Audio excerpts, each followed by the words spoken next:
Hey friend, I'm so excited to have you here on my channel to make the Crochet Cuddler Cocoon style sweater. Stay tuned! Alrighty, for this tutorial you are going to need an N or P 10mm crochet hook. These are my favorite Clover or more hooks that I always use. And you're going to need several balls of Lion Brand Yarn's Homespun Thick and Quick. This is a Bouncel style yarn. This is the Thick and Quick variety. They do make homespun in a regular weight yarn, but I'm going to be using the Thick and Quick, which just makes this pattern work up even faster, and it's a little easier to see your stitches. Now this is going to recommend a slightly smaller hook, but I'm going to use the larger one so I get a little bit better drape with my sweater. And this is a number 6 weight yarn in the color Granite Stripes. Now you can make this pattern in other colorways and any other yarn that is a level 6 weight with your 10mm hook, so just keep that in mind. Now going ahead and getting started, I am going to start with a slip knot.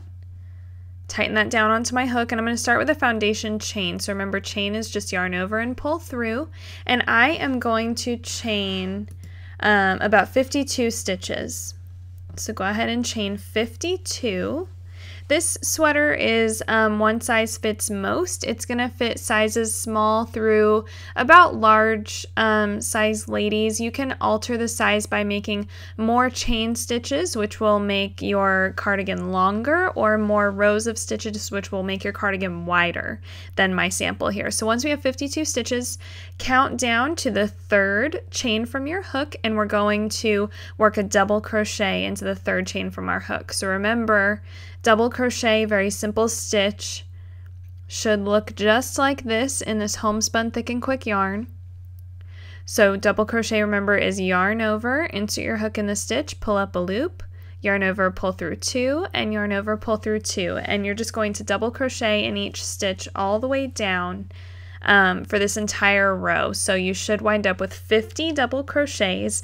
Again, you can adjust this if you are more on the petite side or more on the plus size side, but I recommend sticking with my measurements if this is your first time making the pattern, or if you're not quite sure how to adjust. Just go ahead and follow my instructions as best you can, and it should come out quite nicely. So go ahead and double crochet in each stitch all the way down.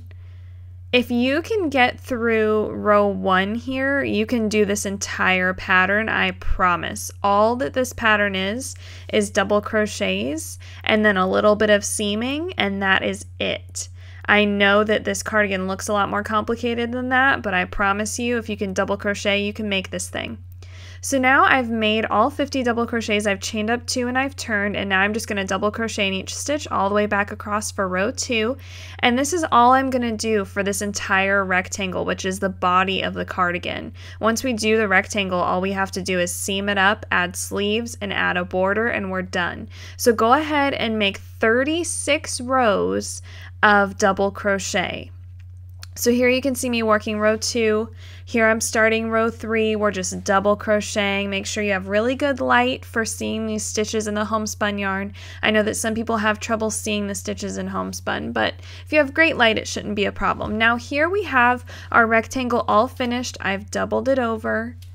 And now I am ready to whip stitch up the side. So you can see here where I've whip stitched up, leaving a gap at the top for the sleeve, and I've added the sleeve on one side, the other side is unfinished. Go ahead and use a measuring tape to measure how much area you need to leave open for the sleeve. It needs to be about 4 inches or 18 stitches around, and what you're going to do is join your yarn there at that opening, and you're just going to work a double crochet in each stitch around.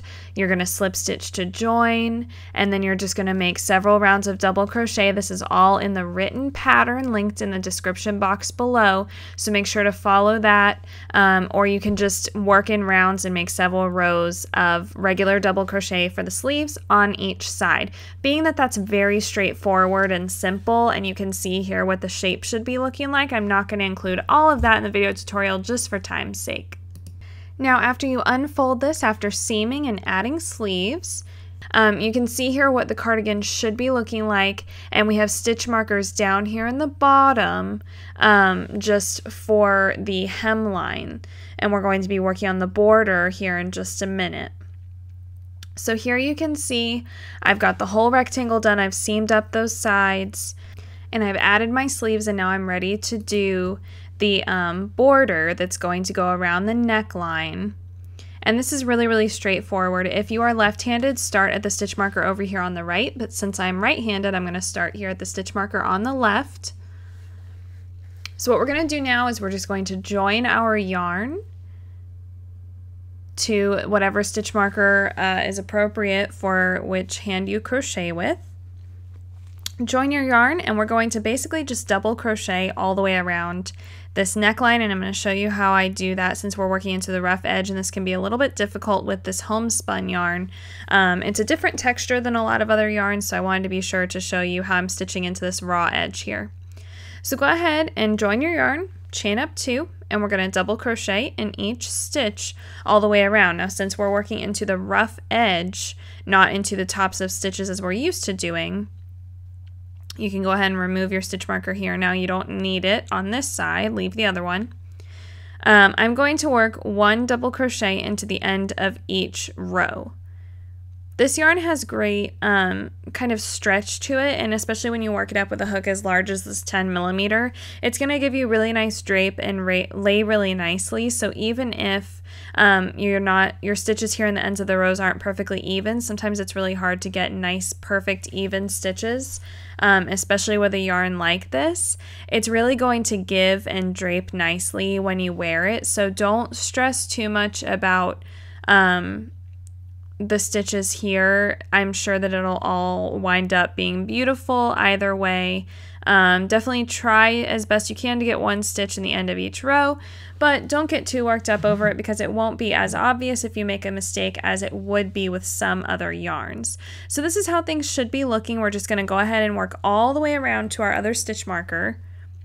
Lots and lots of stitches here, so I've come almost all the way. I have 1 more stitch. I'm going to stitch into that spot where the stitch is marked, where my stitch marker is. So 1 last double crochet. I can go ahead and remove this stitch marker now because I know where my border ends.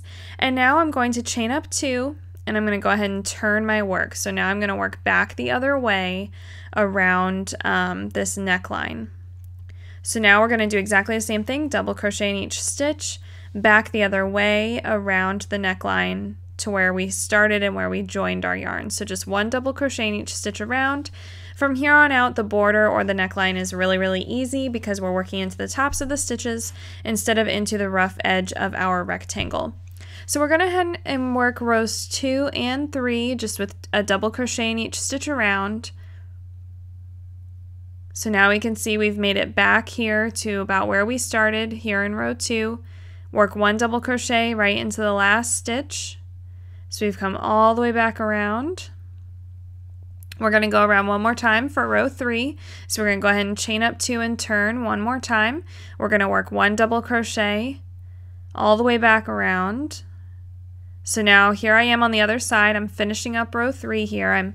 I've zoomed along around this neckline. I'm working into the very last stitch.